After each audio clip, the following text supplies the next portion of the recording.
പരിപാടിക്ക് ചുമ്മാതിരുന്ന് എന്നെ വിളിച്ച എല്ലാവർക്കും നന്ദി, നമസ്കാരം. താങ്ക് യു സാർ, വളരെ നല്ലൊരു ഉദ്ഘാടന പ്രസംഗം കാഴ്ചവെച്ചതിന്.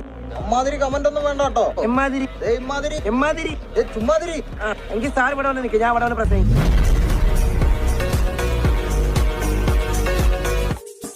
എന്തുവാടാ അത്? റോഡിന് നടുക്കൊണ്ട് വണ്ടി വെച്ചേക്കുന്ന മണൽ എന്തെങ്കിലും ഉണ്ടോ ഇവിടെ? റോഡിന് നടുക്കാടാ വണ്ടി കൊണ്ട് വെച്ചേക്കുന്ന? No I don't care. നിന്റെ അടുത്ത് ഞാൻ സംസാരം നീ കേൾക്കുന്നുണ്ടാ? Hey man, WhatsApp. ഓഹോ, വാട്സ്ആപ്പ്.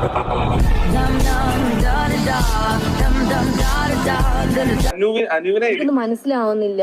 ഈ ആഡിന് വേണ്ടി അനുവിനെ എടുക്കുന്നതിന്റെ പ്രധാന കാര്യം ഈ സുന്ദരികളായിട്ടിരിക്കുന്ന ആൾക്കാർ. ചേട്ടാ ഒരു കാര്യം ചെയ്യും, ചേട്ടാ ആ ആഡിന്റെ ആ ഡീറ്റെയിൽസ് ഫുള്ള് എനിക്ക് വാട്സ്ആപ്പ് ഡീറ്റെയിൽസ് എന്താണ്? കൂടുതൽ എന്താ? 4 കാലുണ്ട്, ഒരു വാലുണ്ട്, ഒരു തലയുണ്ട്, 2 ചെവിയുണ്ട്. ആടിനൊക്കെ അത്ര ഡീറ്റെയിൽസ് അല്ലേ ഉള്ളൂ പറയുന്നത്.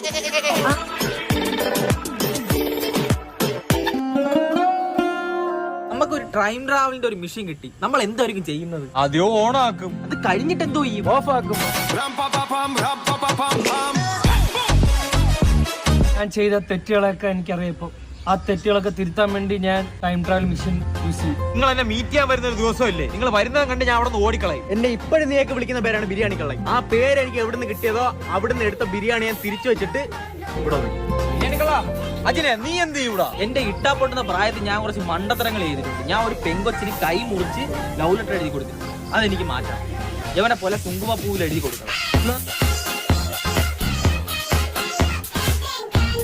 ഇതെന്താണെന്ന് മനസ്സിലായോ? ന്യൂ റിപ്പബ്ലിക് എന്ന് പറയുന്ന ബ്രാൻഡ് പുറത്തിറക്കിയിരിക്കുന്ന സൈബോട്രോൺ സ്പിൻ എന്ന് പറയുന്ന പവർ ബാങ്ക് ആണ്. ഈ ഒരു പവർ ബാങ്കിന്റെ ഏറ്റവും വലിയ ഹൈലൈറ്റ് എന്ന് വെച്ച് കഴിഞ്ഞാൽ നമുക്ക് ഫോൺ ചാർജ് ചെയ്യാനും സാധിക്കും.